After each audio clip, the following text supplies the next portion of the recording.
दोस्तों 9 मई के हवाले से इंतहाई अहम तरीन और बड़ी डेवलपमेंट। आपको इस बात का पता है, बैसियत मुसलमान मेरा और आपका ईमान रब की जात का यह वादा कि सच हमेशा सामने आकर रहता है, और इमरान खान भी हमेशा यही बात करते रहे और बिलाखिर सच सामने आ गया।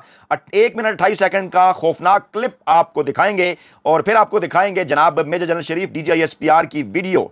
कुछ वीडियो उनकी जो कि प्रेस कॉन्फ्रेंस जो आज उन्होंने की उसमें से हमने ली हैं, उसकी तफसीलात आपको बताएंगे।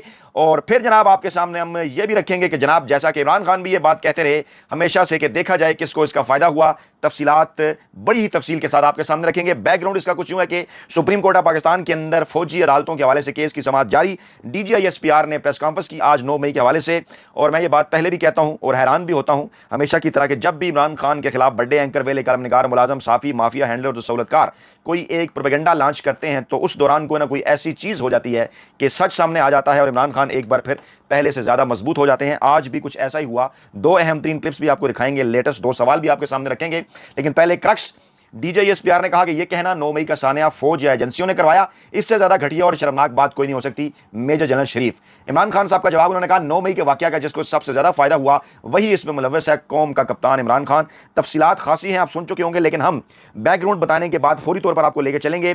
वीडियो आपको दिखाएंगे, 1 मिनट 28 सेकंड का क्लिप और कुछ सवालात अहम तरीन आपके सामने रखेंगे जो DGISPR की प्रेस कॉन्फ्रेंस के बाद पैदा हुए।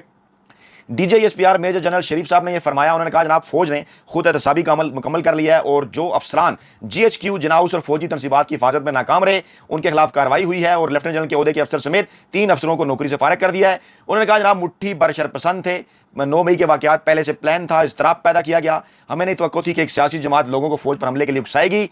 और फिर यह भी इल्जाम लगाया उन्होंने कि सियासी मकासद और इक़्तिदार की हिफ्ज़ में झूठा प्रोपेगेंडा किया गया। डेफिनेटली पाकिस्तान तहरीक इंसाफ और इमरान खान का जिक्र कर रहे थे। उन्होंने कहा जनाब जब तक साना 9 मई उस वक्त तक इंसाफ का मुंतज़िर रहेगा जब तक मनसूबा साजों को कैफरे किरदार तक नहीं पहुंचाया जाता। उन्होंने यह भी कहा कि आज अगर कोई कार्रवाई ना की तो कल कोई और सियासी ग्रोह मज़मूम मकासद के लिए फौज को निशाना बनाएगा।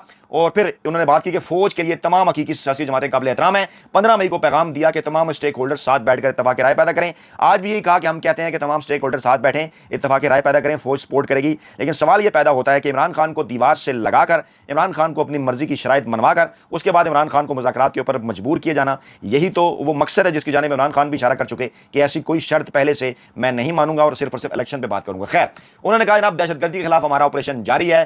फिर उन्होंने कहा जनाब शोहदा के वर्षा पूछ रहे हैं बार बार के सजा क्यों नहीं हो रही, अवाम को जुदा नहीं किया जा सकता। फिर कहा कि ये प्रोपेगेंडा किया गया कि साना 9 मई फौज और एजेंसियों पर डालने से ज्यादा शर्मनाक बात नहीं हो सकती। और चंद घंटों में 200 मुकामात पर फौजी तनसीबात पर हमला किया गया। ये फौज के खिलाफ जहनसाजी किसने करवाई? क्या ये फिर उन्होंने सवाल किया कि क्या तमाम फौजी तनसीबात पर फौज ने खुद हमला करवाया? क्या हमने अपने फौजियों से अपने शोहदा के यादगारों को जलाया? किला बालासार में असला का मुजाहरा किसने किया? जब यह सिलसिला चल रहा था तो कौन बेनामी अकाउंट से प्रचार कर रहा था? तो बिल्कुल ये बेनामी अकाउंट कौन से हैं, इनको रोकना किसने है, ये सवालात हैं। पाकिस्तान की एजेंसीज क्या कर रही हैं? फिर उन्होंने कहा जनाब इंसानी हकूक की खिलाफवर्जी का बयानिया पाकिस्तान के खिलाफ बनाया जाता है और फिर इसके पीछे दहशतगर्द तंजीमें छुपती हैं और फौज के खिलाफ सोशल मीडिया को इस्तेमाल किया जाता है, NGOs के जरिए पैसे दिलवाए जाते हैं, कहा जाता है कि फौज जुल्म कर रही है ताकि पाकिस्तान की मुआशी मदद जो है बंद कराई जा सके। यानी उधर भी उन्होंने लिंक कर दिया जो इस वक्त पाकिस्तान के मुआशी हालात हैं। उन्होंने कहा जनाब 9 मई के वाकयात अचानक नहीं हुए। अब यहाँ एक बड़ा सवाल पैदा होता है, अचानक नहीं हुए, आपके पास इसकी इतलात थी, इसके बावजूद ये फिर आपके पास इतलात मौजूद थी, यही तो सवाल पैदा हो रहा है। और फिर ये पूछा भी जा रहा है, एतजाज हसन ने भी ये पूछा, लतीफ़ खोसा साहब ने भी ये पूछा कि जब आपके पास पहुंच चुकी थी चीज़ें, मालूमात थी, तो फिर इनको रोका क्यों नहीं गया? अच्छा, उन्होंने कहा जनाब मकसद था रद्द-ए-अमल लिया जाए, मकासद को आगे ले जाना चाहते थे और ख़वातीन को ढाल बनाया जा रहा था, नौजवानों की जहनसाजी की गई। हमारे यहाँ मुकम्मल हमांगी शफाफियत है, शवाहिद मिल चुके हैं, अवाम और फौज के दरमियान रिश्ते में दरार डालना चाहते हैं। फिर सवाल पैदा होता है कि अली वज़ीर, मोहसिन दावड़, एहसन इकबाल, ख्वाजा आसफ़, ख्वाजा साद रफ़ीक, नवाज शरीफ, शहबाज शरीफ, मरीम नवाज, आसिफ ज़रदारी, बिलावल भुट्टो, अयाज सादिक, इनके बयानात कहाँ गए? पिछले 4 सालों के अंदर क्या आवाम की इन्होंने वो जहनसाजी नहीं की? पाक फौज के खिलाफ क्या ज़बान इस्तेमाल की गई? क्या वो सब कुछ सामने नहीं है? अच्छा, मुंबई हमले के बाद उससे पहले उससे और अजमल कसाब के हवाले से जो कुछ जंग जियो ग्रुप, हामिद मीर का किरदार, नवाज शरीफ का किरदार, इससे पहले आसिफ जरदारी, बेनज़ीर भुट्टो के हवाले से अगर वो इल्ज़ामात थे तो फिर भी सामने आने चाहिए। एतजाज हसन के ऊपर लिस्टें, इस किस्म की बाकी सारी चीज़ें, तो ये एक पूरी एक तारीख है। उनके खिलाफ आपने क्या जो है वो दामाद उठाए, लोग सवाल पूछने। खैर, उन्होंने कहा जनाब एक रिटायर 4 स्टार जनरल की नवासी, एक रिटायर 4 स्टार अफसर का दामाद गिरफ्त में है, रिटायर 3 स्टार जनरल की बेगम एहतसाबी अमल से गुजर रही है, रिटायर 2 स्टार जनरल की बेगम और दामाद एहतसाबी अमल से गुजर रहे हैं, 3 मेजर जनरल, 7 ब्रिगेडियर समेत 15 अफसरान के खिलाफ तादीबी कार्रवाई मुकम्मल हो चुकी। फौजी अदालतों में 102 शरपसंदों का ट्रायल किया जा रहा है। यानी आप ये बता रहे हैं कि ये सब कुछ चल रहा था, हो रहा था, ये सारी चीज़ें आप ये फौज के हाजिर सर्विस और रिटायर आप कह रहे हैं अफसरान इसके अंदर मुलविस थे, लेकिन इसके बावजूद इन मामलात को रोका नहीं गया। आखिरकार इसका क्या मकसद है, यही तो बात जो है वो समझ नहीं आ रही। अब यहां पर इस मामले को रोकते हैं और फिर आपको लेकर चलते हैं 1 मिनट 28 सेकंड के उस खौफनाक वीडियो क्लिप की जानिब से, जिसने बिल्कुल मुकम्मल तौर पर सारा पर्दा जो है वो चाक कर दिया है। तमाम तर चीजें मुकम्मल तौर पर जो है वो खुलकर सामने आ गई हैं। लेकिन उससे पहले मैं ये मुनासिब समझूंगा कि यहां से शुरू करूं, क्योंकि सवालात कुछ किए गए और कुछ के जवाबात आए, कुछ के जवाबात नहीं आए। और फिर ये भी कुछ लोगों ने दावा किया, अहमद दुरानी साहब ने भी ये दावा किया, बैरून मुल्क बैठकर सीनियर साफ़ी हैं, उन्होंने कहा जनाब के मर्जी के साफ़ी बुलाए जाते हैं, उन्हें मर्जी के सवालात दिए जाते हैं और उन्हें कहा जाता है आप ये सवाल पूछें, और क्या वो वाकई सहाफ़ी हैं या वो पे रोल के ऊपर, और फिर उनसे अपनी मर्जी के जवाबात, यानी एक माहौल बनाया जाता है। ये अहमद दुरानी साहब ने कहा। लेकिन उस दौरान कुछ ऐसे सवालात भी हुए कि जिन सवालात के जवाबात नजर आया कि डीजी साहब के पास मौजूद नहीं थे, या उन्होंने लंबा चौड़ा पाज उसके ऊपर लिया, सोचा, या वो भूल गए, दोबारा उनसे पूछा गया, उसके पीछे क्या रीज़न थी। लेकिन बाज सवाल सुनाई नहीं देते क्योंकि उनके जवाब सुझाई नहीं देते। मैंने ट्वीट किया है, बात सवाल सुनाई नहीं देते क्योंकि उनके जवाब सुझाई नहीं देते। अब वीडियो क्लिप की तरफ जाने से पहले फ़हीम अख्तर मलिक साहब हमारे दोस्त, उन्होंने ट्वीट किया, तमाम स्टेक होल्डर बैठकर बातचीत करेंगे, फौज सपोर्ट करेगी, हकीकी सियासी जमातों का एहतराम करते हैं। हकीकी का लफ्ज़ बार बार वो यूज़ कर रहे हैं, सियासी जमातों का एहतराम करते हैं। मैंने इसके ऊपर लिखा कि बुग़्ज़े यानी इमरान खान को दीवार से लगाकर हमारी शरायत मानकर हमारे साथ मुज़ाकरात करें। यही तो इमरान खान नहीं मान रहा, हम आपको कब से कह रहे हैं। अच्छा, फिर कुछ सवालात पैदा हुए। मैं ये DJSPR साहब की प्रेस कॉन्फ्रेंस मुख्तलिफ TV चैनल और YouTube चैनल पर आप सुन चुके होंगे। मैं कुछ सवालात आपके सामने रख रहा हूँ। मैंने कुछ सीधा पॉइंट रखे थे, ज़्यादा तफसील में नहीं गया। सवाल यह है कि क्या फौज के पास इन हमलों की इंटेलिजेंस मौजूद थी? अगर थी तो वक्त से पहले इन मनसूबों को और इन मनसूबा के मनसूबा साजों को बेनकाब क्यों नहीं किया गया? सबसे बड़ा सवाल यह है, एक तरफ आप कह रहे हैं कि आपके पास इंटेलिजेंस मालूमात भी मौजूद थी, पता था, पहले से प्लान हो रहा था, तो फिर उनके खिलाफ क्या कार्रवाई की गई, मनसूबा साजों को सामने क्यों नहीं लाया गया? अच्छा, आगे सवाल यह भी है, ये जुबैर अली खान साहब हमारे दोस्त, उन्होंने कुछ सवाल पूछे। उन्होंने कहा कि जिस साइफर के गिर सलमान के अब्बा ने बयानिया बनाया तो उसकी आजादाना तहकीकात करके बयानिया से हवा क्यों नहीं निकाली गई? ये भी इससे पहले हो चुका ना कि साइफर आप जुटला रहे हैं उसको, कभी साजिश कभी मुदाखलत। तो इमरान खान ने अगर ये बयानिया बनाया तो आजादाना तहकीकात क्यों नहीं करवा ली आपने, ताकि इमरान खान का बयानिया खत्म हो? सवाल ये भी है कि जिस इमरान खान ने एक अफसर पर कातलाना हमले का इल्जाम आयद किया, उसकी शफाफ तहकीकात करके इमरान खान के बयानिया को आपने दफन क्यों नहीं कर दिया, और इस इल्जाम को झूठा साबित करके इमरान खान के खिलाफ इदारे को बदनाम करने पर कार्रवाई क्यों नहीं की गई? मामला सामने आ जाता। सवाल यह भी है कि जब इतने शवाहिद इकट्ठे कर लिए हैं तो 9 मई के वाक़े की आजादाना तहकीकात क्यों नहीं की जा रही? क्यों कौम के सामने यह साबित नहीं कर दिया जाता कि इसके पीछे इमरान खान थे? अब ये सवालात तो हैं, अगर आपके पास तहकीकात हो चुकी है, सब कुछ है, तो फिर आप साबित करें, आप बताएं कि सब कुछ था। अच्छा, बहरहाल पाकिस्तान तहरीक इंसाफ के ट्विटर हैंडल से एक ट्वीट हुआ, the long pause and the confusion gives a lot of credibility to May 9th false flag operation. यानी सवाल पूछा गया, वसीम अब्बासी वी न्यूज़ से हमारे कोलीग रह चुके हैं जंग जियो के अंदर, दोस्त हमारे, उन्होंने भी एक सवाल पूछा, वो सवाल भी आपको सुनाते हैं। वो सवाल क्या था और उसके ऊपर जो पाज आया उसकी तरफ भी आपको लेकर चलते हैं। पहले आप ये सवाल सुनिए, सवाल क्या था, गौर कीजिए जरा। Waseem Abbasi from B news. General साहब, एक ट्रेंड 9 मई के बाद एक बड़ा दिलचस्प ट्रेंड सामने आया है कि मुख्तलिफ सियासी रहनुमा जिनका ताल्लुक ज़्यादातर पीपल्स पार्टी PTI से है, वो प्रेस कॉन्फ्रेंस करते हैं मुल्क के मुख्तलिफ प्रेस क्लब्स में, और वो बरियत का इजहार करते हैं, 9 मई के वाक़यात को कंडेम करते हैं। उसके बाद जो है वो पवित्र होकर वापस घरों को लौट जाते हैं। तो एक तासुर ये पाया जाता है कि उनको पाक साफ करने का फरीजा जो है वो एस्टैब्लिश में अदा करी है। तो इस तासुर को आप कैसे जवाब दें? जी, जवाब नहीं आया, पास। कैंडी दोबारा अगर आप मुझे दोबारा बताइए। आई एम सॉरी, दोबारा जरा बताइए। जी sir, Wasim Abbasi V News से।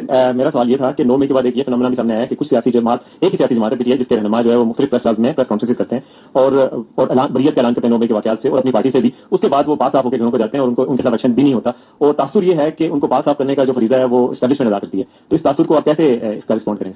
ये तासुर है कि क्योंकि जो पार्टी, अच्छा ठीक, जी आप प्रेस कॉन्फ्रेंसेस देखें, कोई सियासी लीडर कोई प्रेस कॉन्फ्रेंस करता है या नहीं करता है, कोई पार्टी छोड़ता है या नहीं छोड़ता है, ये उसका जाती और इंफरादी अमल है। जहां तक 9 मई के वाकयात और उसके नताइज है, उसका इस पर कोई फर्क नहीं पड़ता।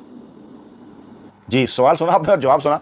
सवालों से ये किया गया कि जनाब आप कहते हैं, एक दफ़ा नाम भी लिया जा चुका, पाकिस्तान की तारीख में पहली मरतबा ये हुआ कि DJSPR के साथ बैठकर DGISI साहब प्रेस कॉन्फ्रेंस कर चुके, वो दूसरे DJSPR थे, अब बदल गया, अब ये एक और DJSPR आ गए, दोनों हमारे लिए काबिल एहतराम है। अब सवालों से क्या पूछा जा रहा है, उनसे ये पूछा जा रहा है कि जनाब आप एक तरफ उस सियासी जमात की तरफ इशारा करते हैं कि वो मुलव्वस है, उसके रहनुमा मुलव्वस है, उसी सियासी जमात के रहनुमा आते हैं, प्रेस कॉन्फ्रेंस करते हैं, पहले वो जेलों के अंदर चले जाते हैं, पकड़े जाते हैं, फिर अचानक वो रिहा होते हैं, और रिहा होने के बाद वो प्रेस कॉन्फ्रेंस करते हैं। प्रेस कॉन्फ्रेंस जो करता है वो दोबारा जेल में नहीं जाता, जो प्रेस कॉन्फ्रेंस नहीं करता वो दोबारा पकड़ लिया जाता है, और उसके बाद वो 9 मई से बरियत का इजहार करता है और उसको छोड़ दिया जाता है। लंबी चौड़ी मिसालें हैं, फवाद चौधरी से लेकर दर्जनों किस्म की मिसालें, आपको इस बात का अंदाजा है।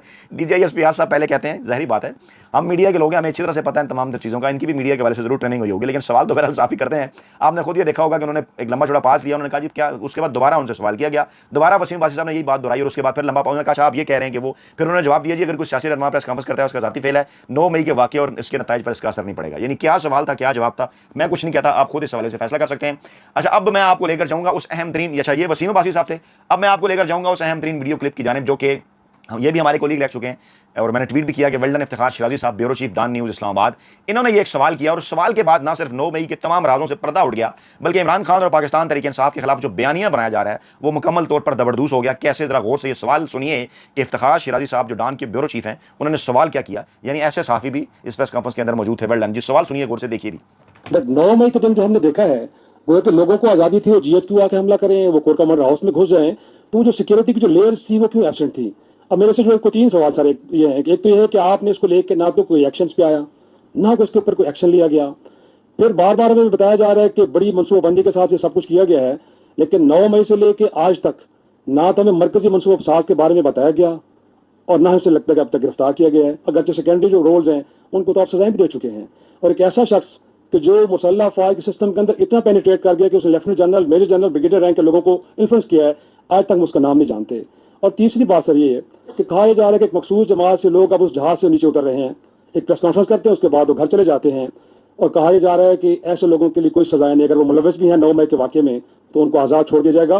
तो सर इसको लेकर तासुर बन रहा है कि शायद ये बाय डिज़ाइन सब कुछ हुआ है, ये इतना कोई बुनियादी तौर पर हकीकी नहीं था जो कुछ हुआ है 9 मई को। कि ये कैसे लोग पहुंच गए, कैसे जलाओ गिराव हो गया, सब कुछ हो गया। आपने कहा कि सिक्योरिटी होती है, इंस्टॉलेशन होती है। देखिए 9 मई का जो वाकया है वो एक आइसोलेशन में नहीं हुआ, अचानक नहीं हुआ। इसके बाद भी एक लंबी कहानी है, इसलिए आपको सिर्फ नहीं लेके गया, बोर नहीं कर रहा, यहीं रोक दिया। सवाल उनसे क्या पूछा गया है और जवाब क्या आ रहा है, खैर आप बाकी जगह भी देख चुके हैं। इफ्तिखार शिराजी साहब ने यह सवाल किया कि आप हमें बार बार ये बता रहे हैं कि ये बाकायदा मनसूबाबंदी के तहत हुआ है, ना आप मरकजी मनसूबा साज का बता रहे हैं, ना मरकजी मनसूबा साज को सजा हुई है, ना कोई सबूत शवाहिद इस हवाले से सामने रखे गए हैं। और फिर अगर ये सब कुछ था तो उस वक्त रद्दअमल क्यों नहीं आया, सिक्योरिटी फोर्सेज कहाँ थी, कितनी आसानी के साथ लोग घुस गए, हमले करते रहे, और उससे पहले अगर आपको उन मनसूबा साजों का पता था तो उनके खिलाफ क्या कार्रवाई की गई। अब बड़ा सीधा और सिंपल सवाल था, वही सवाल जो एतजाज हसन उठा चुके, वही सवाल जो इमरान खान उठा चुके, वही सवाल जो इस प्लेटफॉर्म पर हम बार बार आपके सामने उठा रहे हैं, वही सवाल जहां पर हिम्मत की हमारे लिए काबिल कदर बहादुर साफ़ी इफ्तिखार शिराजी साहब ने कि जहां बहुत सारे साफ़ी वहां पर जो है वो लिए दिए फिर रहे थे, कोई इस किस्म का सवाल नहीं कर रहे थे, वहां उनकी जानिब से एक सवाल का सामने आना और ये आगे से रिस्पॉन्ड डीजी साहब का आपको पता चल गया होगा कि इस सवाल के बाद एक बार फिर मुकम्मल तौर पर जो तमाम तर राज हैं, जैसा कि इमरान खान भी कहते हैं उनके पास सबूत मौजूद है, 9 मई के हवाले से सामने आ चुके हैं और तमाम तर चीज़ों का पर्दा चाक हो गया है। और इससे बाद आखिर में वीडियो में फिर इसी मामले को क्लोज कर रहा हूँ। जवाब इमरान खान का वही, पहले ये कहना कि 9 मई का सानिया फौज या एजेंसियों ने करवाया, इससे ज़्यादा घटिया और शर्मनाक बात हो ही नहीं सकती मेजर जनरल शरीफ। अब ऐसा तो इमरान खान ने नहीं कहा फौज या एजेंसियों ने करवाया, वो क्या कहते हैं, वो कह रहे हैं 9 मई के वाक़े का जिसको सबसे ज़्यादा फायदा हुआ वही इसमें मुलविस है, कौम का कप्तान इमरान खान।